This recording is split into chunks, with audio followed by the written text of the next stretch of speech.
This is the Buddha, chapter 2. So we start with, as always, with a recap of the things that happened in the story before. So you can ask the kids to help you do that. You might even ask the kids to make sort of act out those parts of the story, just to make it kind of fun and what have you. We can talk about that and exactly how to do that, maybe more later. So I'll assume that a recap has just been given. So Siddhartha decides that he'll never be happy inside of the palace. This place of pleasure cannot make him happy.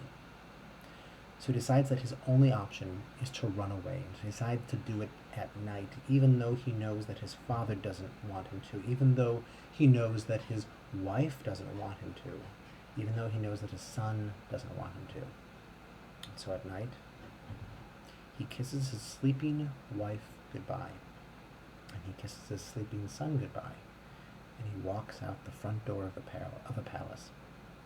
His charioteer drives him all the way to the edge of the city, where he finds that monk, who's part of a group of monks. The poor man who was who was begging but looked happy. And Siddhartha becomes one of them. He takes off his gorgeous, princely clothes, and he puts on the rough robes of a monk. And he takes his beautiful, luscious hair and he shaves it off. What was this band of monks, this group of monks, trying to do? They were trying to find happiness.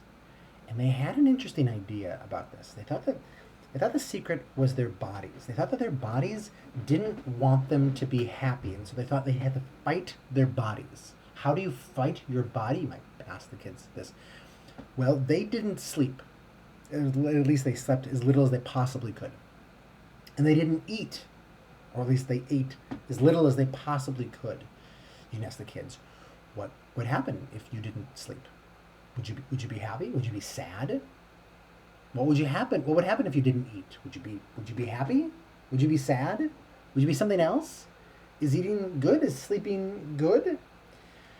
So Siddhartha is doing this. He's trying this, and as he does this, he's growing weaker and weaker and weaker. You maybe have the kids act that out. He gets so skinny, the story tells us, that he can take his hand and he can put it onto his belly and he can feel his spine. Talk with the kids about the spine as if they need that. Have all the kids touch their belly and imagine that. That's how skinny he is. He gets so weak that one morning when he wakes up, he can't even stand up. Do you think he's happy? Ask the kids this. He's not, is the answer. In fact, he realizes that he's about to die.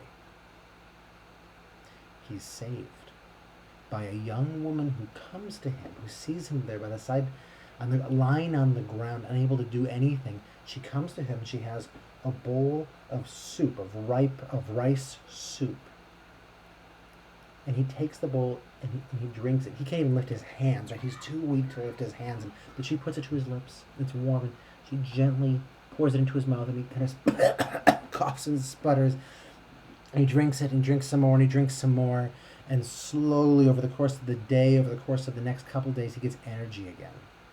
He makes a promise to himself.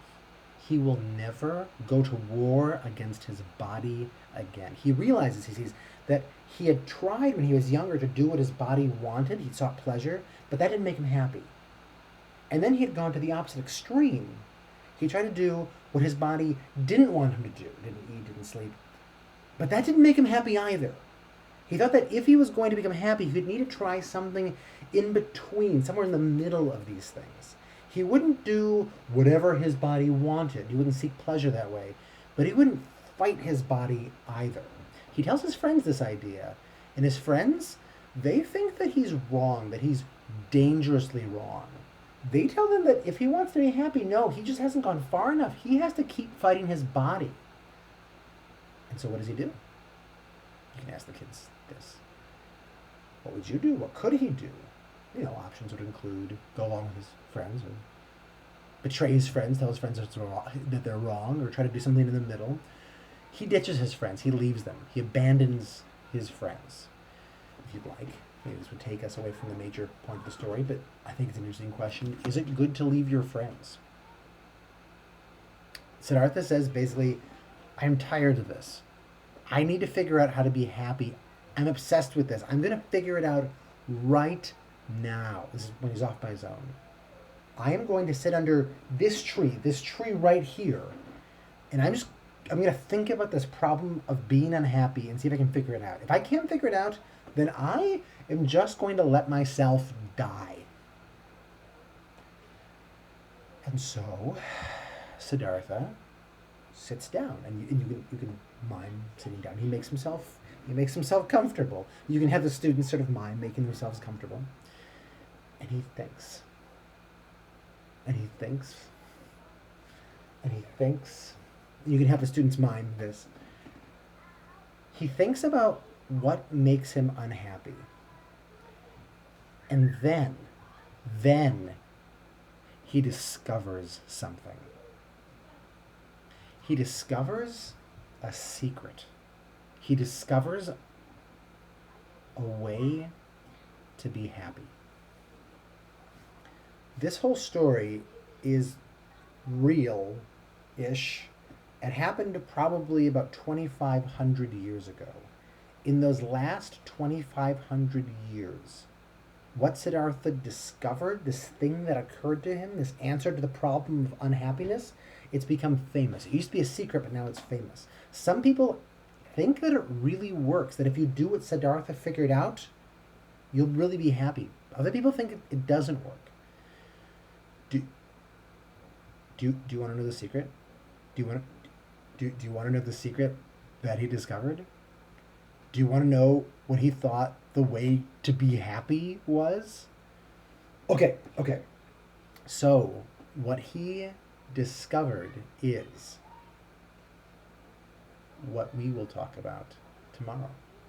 And I recommend you end the story with that kind of wah, wah, because we need to use that energy that the students have. That's the end of the story. We need to use the energy that the students have right there, this interest in this, to get them to have some really sort of pressing conversations about pressing. I don't know what that means. Some deep conversations about what happiness is and what they have been acting like the secret to happiness is.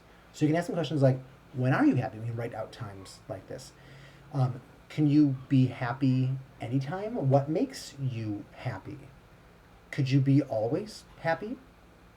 Could you make yourself happy? Is there a way to be happy even when bad things happen? And then I recommend that we send this question, get the kids to really kind of sit on this for a while, maybe even after like listing out a bunch of specific times that they're happy, maybe sometimes they're unhappy too. We can, maybe it's even more important to have them list out times that are unhappy. I'll write that down. To have them take some time just to sort of silently think them for themselves. Do what the Buddha did, see if they can figure out how can you be happy all the time. And then send them home with the instruction to ask their parents this question. Is there a way to be happy even when bad things happen?